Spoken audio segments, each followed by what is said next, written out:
It was between 7 and 11 that morning when everything changed. My sister sent a text that ended 15 years of uneasy family peace. I'm quitting my job. You'll take care of us while I figure things out. No hello, no thank you, no guilt, just expectation. I stood there, hands wet from the sink, staring at the message. For once, I didn't swallow it down. I typed back 4 simple words I'd never dared to say before. That's not on me. Then I dried my hands, opened my laptop, and signed the overseas contract sitting in my inbox. 10 minutes later, my phone buzzed again. Mom. But her message didn't just test my patience. It forced me to choose between family and freedom. Before we dive in, hit like and tell me, have you ever been the one who always holds everything together until you finally say no? People love to say, family keeps you grounded. But they never mention how heavy that ground feels when you're the one holding everyone up. I've always been that person. Lauren Reynolds, 32, operations manager. Basically, a human spreadsheet. My parents called me the stable one. What they meant was the one who never says no. Our family dinners always looked perfect from the outside.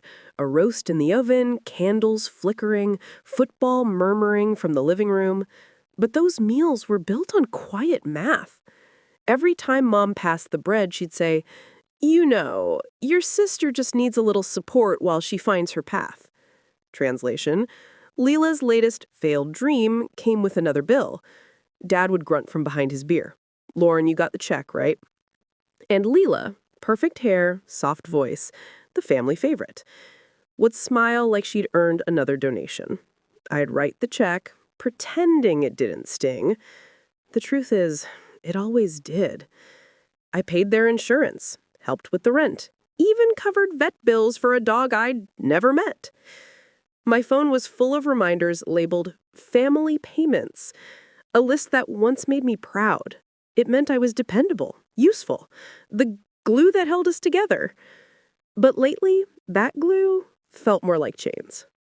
Mom always said, family balances out in the end. What she didn't see was that it meant I was bleeding a little more each time someone else messed up. I kept telling myself it was temporary, that one day Leela would grow up, or pay me back, or stop needing me. But she never did. Even Ethan, my boyfriend, patient, kind, started to see it. One night he said, "Lauren, they don't love you because you help them. They love you because it's convenient." I laughed it off, but those words sank deep. The last Sunday dinner I went to still burns in my mind. Leela showed up 20 minutes late in an outfit worth more than my week's groceries. Mom hugged her like she'd returned from a war. She said, "You've had such a hard week." I poured the wine and pretended not to hear. Later, Mom leaned over and whispered, "Honey, you're lucky. You don't need anyone to take care of yourself." I smiled the way people do when they're swallowing fire. That night, I opened my notes app, the one where I tracked every bill I paid for them. Phone plan, utilities, car insurance, deposits. It wasn't just numbers. It was proof of how far I'd gone to keep the peace. But peace was about to disappear. It started small, like cracks in a wall. Can you cover this month's bill? Here. Just spot me until payday. There. But by fall, every favor had become a standing order. They didn't ask anymore, they expected. Then came the night Leela proudly announced she quit her job. She called it a journey towards self-care. "It was toxic," she said over dinner, stabbing her mashed potatoes. "I'm focusing on my mental health." Mom clasped her hands, glowing. "That's so brave, sweetheart." I said nothing. When I'd taken one sick day last year, Mom called me dramatic. Leela's boyfriend, Chase Monroe, smirked. "She's building her brand, something creative." Dad nodded. "Faith, that's what matters." I wanted to ask if Faith could pay rent, but I bit my tongue. After dinner, Mom pulled me aside. "Honey, Leela's struggling right now. She just needs a little help getting back on her feet." I knew exactly what that meant. More money, less peace. That night, I sat in the dark with the fridge humming beside me. My notes app was still open, pages of numbers and obligations. It didn't look like a budget anymore. It looked like exhaustion on paper. 2 weeks later came the text that changed everything. I'm quitting my job. You'll take care of us while I figure things out.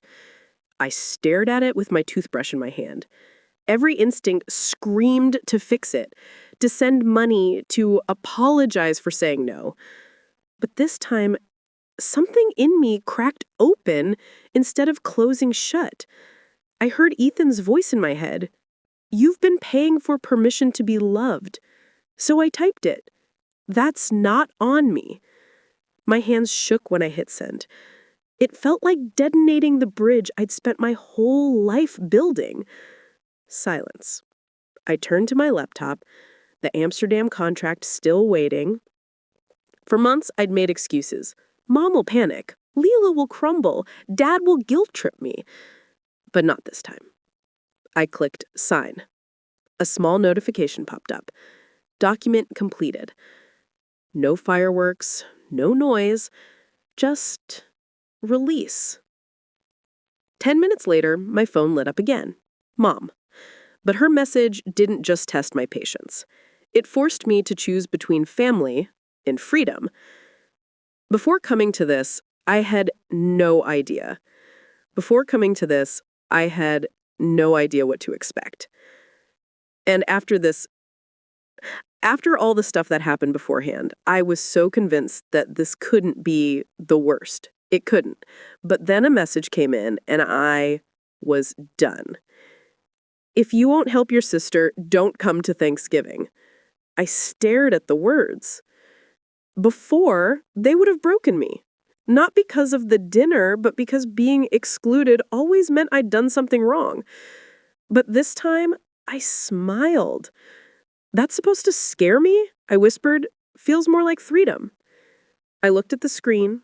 Amsterdam, housing included, start date Monday. For once, the future looked like something I wanted, not something I owed. I opened my bank app. My heart was steady. One by one, I canceled everything that tied me down. The family phone plan, Leela's insurance, my parents' utilities. Click, remove, deactivate. No thunder, no guilt, just peace. Then Aunt Ruth left a voicemail. "Family gives and receives, sweetheart. Give a little more and God will bless you tenfold." Delete. That evening, Ethan called. "You did it, didn't you?" "I think so." I finally said no. He paused. "No, Lauren, you finally said yes to yourself." That line stayed with me. Later, I opened a new document and titled it Exit Plan. Each line was a step toward freedom. Remove my name from their phone plan, unlink insurance, cancel utilities, freeze shared accounts, move savings. When I finished, I sat back and exhaled. For the first time in years, my life didn't feel like a list written for someone else. But guilt is stubborn. I kept checking my phone, half expecting Mom to call, half dreading it. By midnight, 23 unread messages. Not one said, "I'm proud of you." Most said, "You'll regret this." Maybe I would. But this time, regret would be mine. Mom escalated the next morning. Group texts, missed calls, a family meeting. "Lauren, can we please talk like adults?" I thought that's what I've been doing. Jumped in. "You embarrassed me. You made me look desperate." "I didn't make you anything," I said, calmly.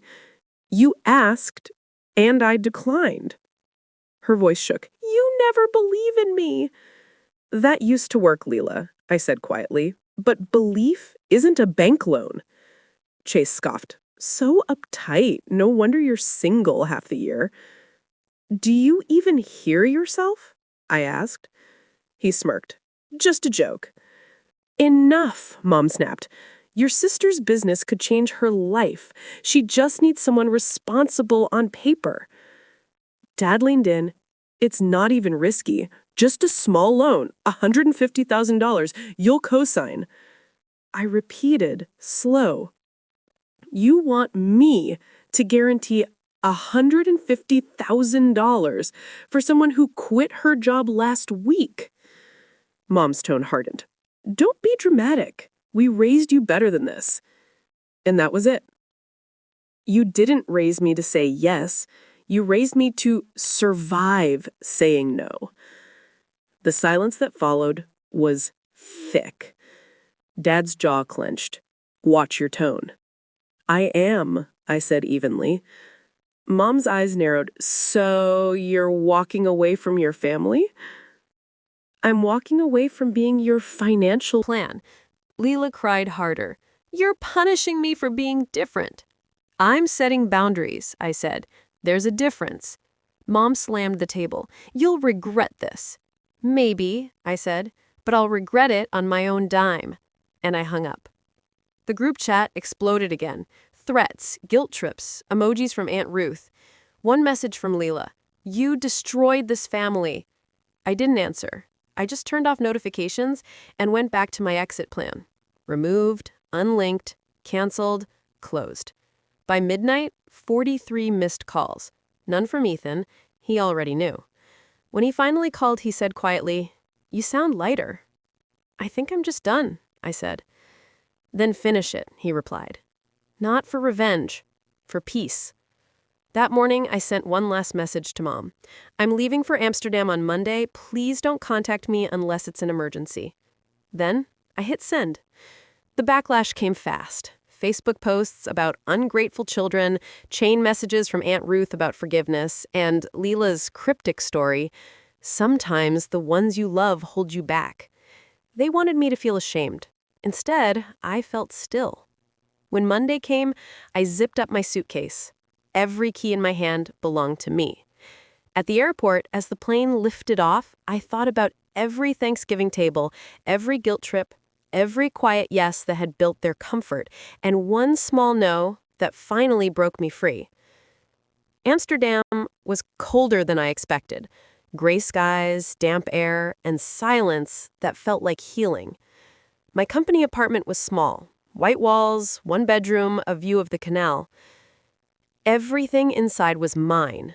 Every bill, every choice, every breath. For the first week, I moved like someone learning how to live again. I walked to work through cobblestone streets, drank my own coffee, and came home to peace. Sometimes I still waited for the next crisis call. It never came. By Friday, Ethan arrived with a suitcase and a smile. You really did it, he said. Yeah, I laughed. And I'm still standing. We ate dinner on the couch, candles flickering against the window. My phone set face down, silent. For once, silence felt like a blessing. Weeks passed. I got promoted early at Horizon Operations, led my first project, met friends who didn't need rescuing. One afternoon, I opened my old notes app. At the bottom of the list, I added one final line. Debt cleared. Emotionally and otherwise. A month later, Mom left a voicemail. We're fine, sweetheart. Leela's working part-time now. Your dad says hi. I didn't call back, but I smiled. Distance was doing what love never could, making things kinder. Now on quiet Sunday mornings, I drink my coffee by the window and think about that first text. You'll take care of us. Maybe once I would have, but not anymore.